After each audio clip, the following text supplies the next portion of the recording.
Hey everyone, Scott Levin, Chief Peacekeeper. How you doing? And I am here today with my good friend Carly Israel. How are you, Carly? I could not complain. I'm very good. Good.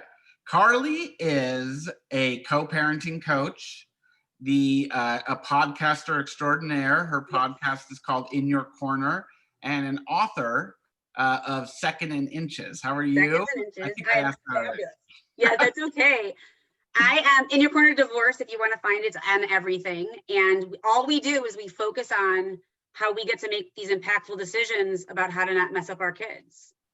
I love that. So, Carly, how did you get into the world of divorce? Right? Like, who wants to be? Yeah. How did you get into this world? So I'll tell you how I got into this world. I went through my own divorce. I've been through a lot of things in my life, and going through the divorce, through the decision to make the divorce, was the most painful thing I've ever done, because my biggest fear was I'm going to mess up my kids. And who wants to mess up their kids, right? And everyone says you're going to mess up your kids if you do this, and you should stay for. And I Googled, should I stay for the kids? And Google did not tell me. But the mirror told me, and my soul told me, and I knew. And so when I went through it, I said to myself, I don't want to mess up my kids. And there was a guy that his name is also Scott. So apparently Scotts are awesome.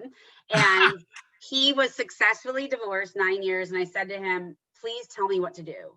And he said, do you know what the Northstar is? And I said, no, I've heard of it, but I don't really know about it. He said, when sailors are lost in the dark and they cannot find their way home, they look to the Northstar to guide them. And your children are going to be your North Star. And whenever you don't know what to do on this scary, trip of divorce for the rest of your life, you're going to look to what's best for them. And that's how you're going to move forward. And that is what I do. So I created a coaching program about North Star divorce. And I only work with clients who do not want to mess up their kids, which has some work with it, right? We were talking about that before. There's some work that needs to be done. Absolutely. You actually gave, when we were talking before, you gave a really good example about a t-ball game. Can you talk a little bit about that? Yes.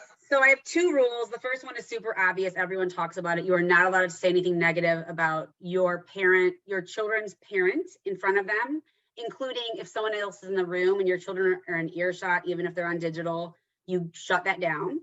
And the other thing is they have to sit in the same row seating area as the other parent at all public events. So concerts, baseball, soccer, graduation. And the reason is, and by the way, when I tell my clients this, it's like I'm asking them to give up carbs. And I'm like, look, okay, no one's going to harm anybody. You're in a physical, safe place, right? No one's going to do anything. This is not about you and what you want.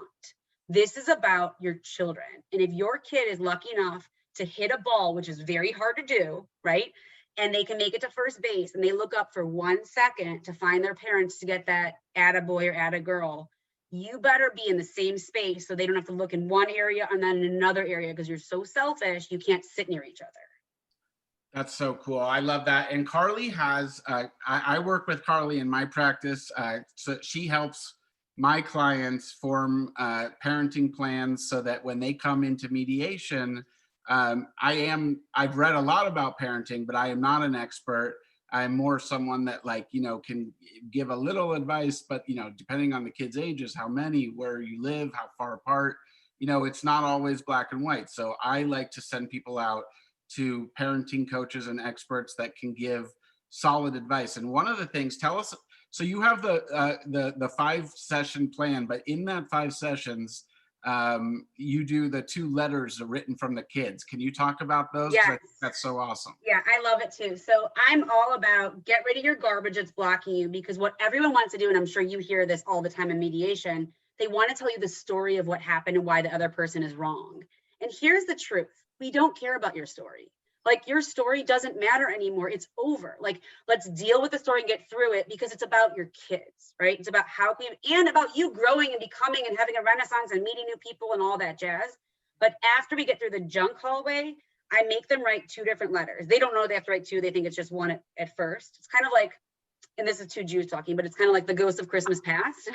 So, like, remember in that movie a long time ago when they did that, Bill Murray, yeah. Yes, Bill Murray. Thank you. And so I say, you need to write a letter from your children as if they're in their 30s. And you have to write as many letters as you have children.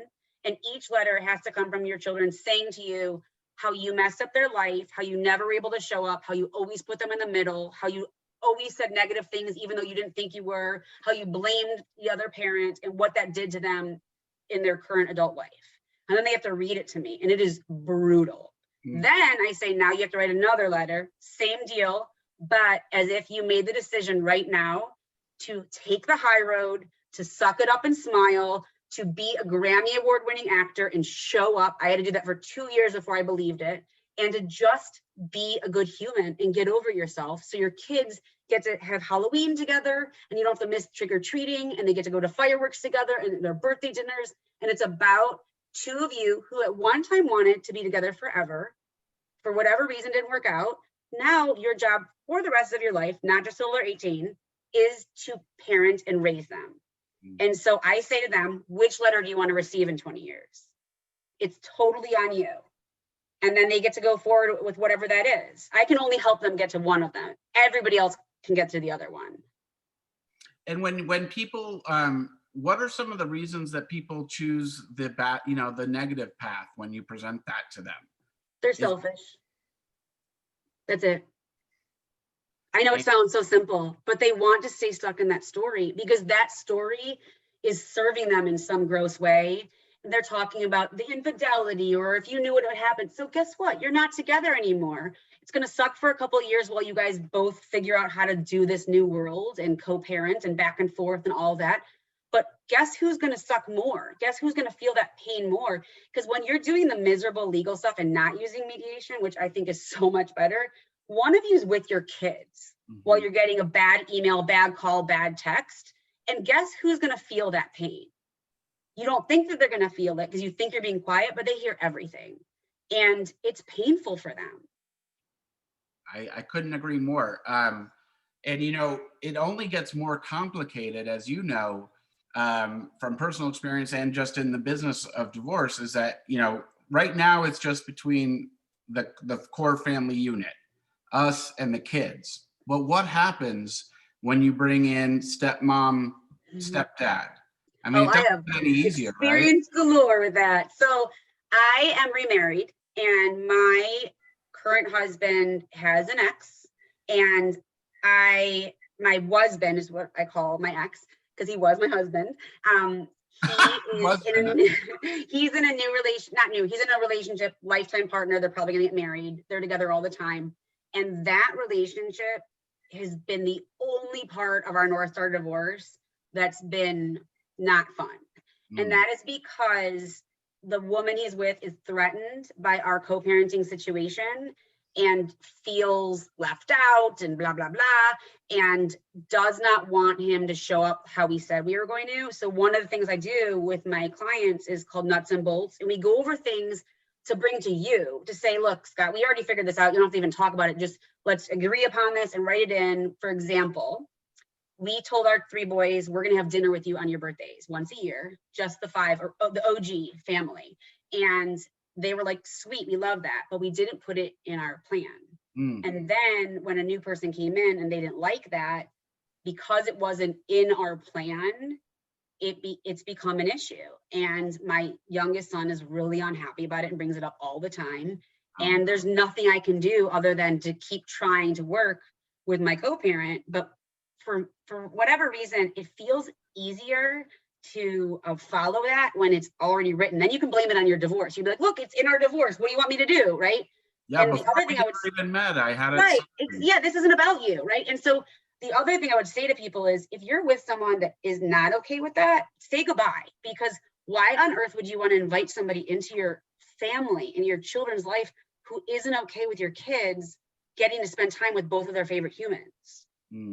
Right? Oh yeah. No, totally. That's like a red flag. Like, and the fact that you have that personal experience and you can help people beyond just coaching and then learning through coaching, I think, makes you a thought lead. It was one of the reasons you're a thought leader in this industry, and we've connected. I'm in San Diego, you're in Cleveland. It's just incredible how, the peacekeepers of the world, unite.